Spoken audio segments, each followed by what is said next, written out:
कि वह एक दिन अपने पिता की तरह महान राजा बनेगा। जैसे जैसे समय बीता, राजा का हृदय गर्व और खुशी से भरता गया। संतान सुख की प्राप्ति ने उसकी सभी चिंताओं को मानो हर लिया था और वह अपने पुत्र में संपूर्ण संसार का आनंद खोजने लगा। वह राजा पुत्र के प्रति अपने स्नेह में इतना डूब गया कि वह यह महत्वपूर्ण बात भी भूल बैठा कि उसके पुत्र की आयु मात्र 20 वर्ष तक की है। भगवान विष्णु जी कथा सुनाते हुए आगे कहते हैं, हे देवी, फिर एक दिन जब उस राजा को यह बात याद आती है कि उसके पुत्र शौर्यवीर की आयु मात्र 20 वर्ष की ही है, इसलिए जब राजा के पुत्र शौर्यवीर की आयु 15 वर्ष हो जाती है, तब वह राजा दिन रात पुत्र के भविष्य को लेकर व्याकुल रहने लगा। इस बीच एक अन्य नगर में एक महापराक्रमी राजा का राज्य था। उस राजा की एकमात्र पुत्री थी, जो अपनी सुंदरता और दयालुता के लिए प्रसिद्ध थी। वह देखने में ऐसी लगती थी मानो स्वर्ग की अप्सरा स्वयं धरती पर उतर आई हो।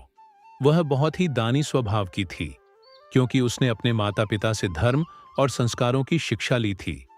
इसलिए उसका हृदय करुणा और उदारता से भरा हुआ था। वह प्रतिदिन सुबह उठकर पक्षियों को दाना डालती और अपने द्वार पर आने वाले साधु संतों, भिक्षुओं को सदा ही आदर से भोजन कराती थी। कोई भी भूखा उसके द्वार से खाली हाथ नहीं लौटता था। ऐसे ही दिन बीत रहे थे। उस राजा की पुत्री भी अपने गुणों के साथ बड़ी हो रही थी।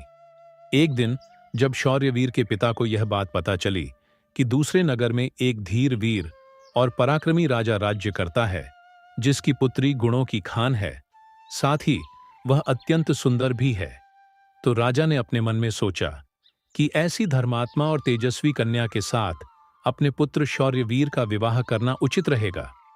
मुझे इसी प्रकार की कन्या की तलाश थी, जिसके साथ मैं अपने पुत्र का विवाह कर सकूं और हमारी वंश परंपरा को बनाए रख सकूं। इस विचार के साथ ही राजा ने अपने मन में निर्णय किया कि वह उस राजा से प्रस्ताव रखेगा, जिससे वह अपने पुत्र शौर्यवीर का विवाह उस सुंदर और धार्मिक कन्या के साथ कर सके। भगवान विष्णु जी माता लक्ष्मी से कहते हैं, हे देवी, फिर शौर्यवीर के पिता ने अपने पुत्र के विवाह का प्रस्ताव संदेशवाहक के माध्यम से दूसरे नगर के राजा तक पहुंचाया। जब दूसरे नगर के राजा ने यह प्रस्ताव सुना, तो उसने अपने मन में विचार किया कि चलो, अब मुझे अपनी पुत्री का विवाह कर देना चाहिए। और मैंने सुना है कि इस राजा के पुत्र की आयु मात्र 20 वर्ष ही है। इस राजा का पुत्र बहुत ही योग्य, पराक्रमी और धर्मपरायण है। भले ही उसकी आयु का भविष्य अनिश्चित हो, इसलिए अगर उसके यहाँ कोई पुत्र पैदा हो गया तो उसका वंश आगे बढ़ता रहेगा, जिससे मेरी पुत्री भी अपनी संतान के साथ सुखी रहेगी। इन विचारों को मन में संजोए हुए उस राजा ने शौर्यवीर के विवाह प्रस्ताव को सहर्ष स्वीकार कर लिया। फिर कुछ ही दिनों के भीतर शुभ मुहूर्त में शौर्यवीर का उस राजकुमारी के साथ विवाह हो गया। वह राजकुमारी न केवल सुंदर थी, बल्कि बहुत ही दयालु स्वभाव की थी। उसने अपने बचपन से ही यह नियम अपनाया था कि जब तक वह किसी भूखे या असहाय प्राणी को भोजन नहीं करवाती, तब तक वह स्वयं भोजन ग्रहण नहीं करती। उसके माता पिता ने उसे सेवा और दान की भावना सिखाई थी और उसने उसे अपने जीवन का अटूट हिस्सा बना लिया था। विवाह के पश्चात राजकुमारी का यह नियम उसके ससुराल में भी जारी रहा। हर सुबह वह महल के द्वार पर जाकर जरूरतमंद लोगों को भोजन करवाती और अपने हाथों से उन्हें अन्न दान करती। उसकी यह दया भावना देखकर महल के सभी लोग उसका बहुत सम्मान करने लगे थे। धीरे धीरे ऐसे ही समय गुजर रहा था और हर गुजरते दिन के साथ शौर्यवीर की उम्र भी बढ़ रही थी।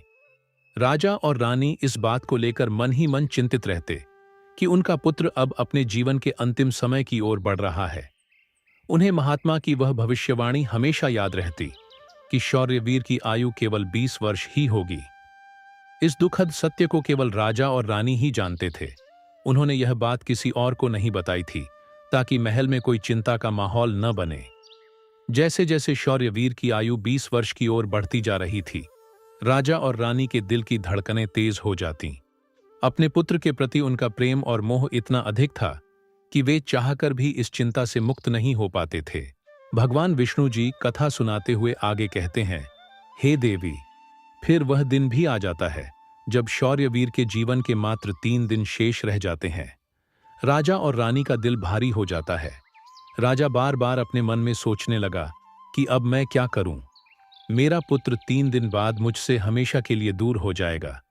क्या कोई ऐसा उपाय नहीं है जिससे मैं उसे बचा सकूं? रानी भी इस दुख से भरी थी और हर पल अपने पुत्र के जीवन की कल्पना करती रहती। इसलिए उनके पुत्र मोह ने उन्हें बीमार और कमजोर बना दिया था। दोनों इतने दुखी थे कि अब उन्होंने भोजन करना भी छोड़ दिया था, परंतु अपनी पीड़ा को उन्होंने किसी के सामने प्रकट नहीं किया। वे नहीं चाहते थे कि महल के लोग उनके पुत्र की मृत्यु की बात सुनकर दुखी हों और चिंता में पड़ जाए। फिर वह आखिरी दिन भी आ पहुंचा, जिस दिन शौर्यवीर की आयु पूरी होनी थी, उसकी मृत्यु होनी थी। फिर उस दिन जैसे ही सुबह हुई, राजा और रानी अपनी चिंता और दुख से व्याकुल होकर भगवान भोलेनाथ के मंदिर में बैठकर उनकी पूजा अर्चना में लग गए। वे दोनों भगवान भोलेनाथ से प्रार्थना करते हुए कहने लगे, हे प्रभु, आप कृपा करके हमें पुत्र की मृत्यु होने के दुख को सहन करने की शक्ति दीजिए। हम जानते हैं कि जो भी किसी के भाग्य में लिखा होता है उसे कोई बदल नहीं सकता, वो होकर ही रहता है। परंतु हमारे लिए यह समय बहुत ही कठिन है। उधर राजकुमार शौर्यवीर की पत्नी अपने दैनिक धर्मकर्म के कामों में लगी हुई थी। हर दिन की तरह वह भूखे गरीबों और निर्धनों को भोजन करा रही थी, पक्षियों को दाना डाल रही थी और जरूरतमंदों की सहायता में लगी थी। उसे अपने पति की आयु के बारे में कुछ भी पता नहीं था, इसलिए वह निश्चिंत होकर अपने कार्यों में मग्न थी। इसी बीच यमलोक में धर्मराज जी ने देखा कि आज राजकुमार शौर्यवीर की मृत्यु का दिन है, तो उन्होंने तुरंत ही अपने 2 प्रमुख दूतों को बुलाया और उन्हें आदेश दिया, जाओ और अब से कुछ समय बाद राजकुमार शौर्यवीर के प्राण उसके शरीर से निकालकर अपने साथ यमलोक ले आओ। परंतु ध्यान रहे कि उसकी मृत्यु एक विशेष कारण से होनी है। उसकी मृत्यु एक सांड द्वारा उसे पीछे से ठोकर मारने से ही होगी। जब वह सांड राजकुमार शौर्यवीर को पीछे से ठोकर मारेगा, तभी उसके प्राण हमारे पास आ सकेंगे। इसके लिए तुम दोनों एक सांड के पास जाकर उसे राजकुमार शौर्यवीर की मृत्यु के लिए प्रेरित करो। धर्मराज के आदेशानुसार वे दोनों दूत यमलोक से धरती पर जाने के लिए तत्पर हो गए। भगवान विष्णु जी माता लक्ष्मी से कहते हैं, हे देवी। वे दोनों यमदूत राजकुमार शौर्यवीर के प्राण लेने के लिए आकाश मार्ग से होते हुए पृथ्वी लोक पहुंच जाते हैं।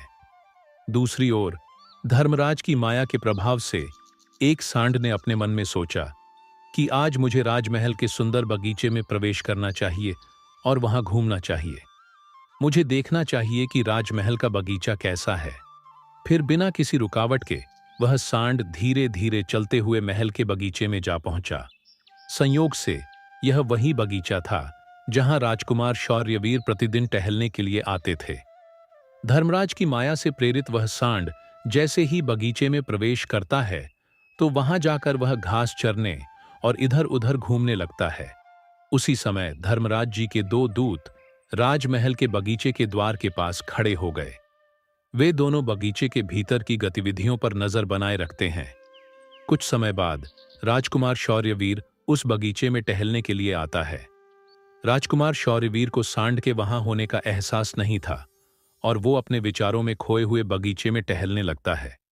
तब वे दोनों यमदूत अपने मन में सोचते हैं, अब बस थोड़ी ही देर में राजकुमार शौर्यवीर की आयु समाप्त होने का समय निकट आ जाएगा। हमें इंतजार है उस पल का जब यह सांड राजकुमार को ठोकर मारेगा, तब हम उसके प्राण लेकर यमलोक लौट जाएंगे।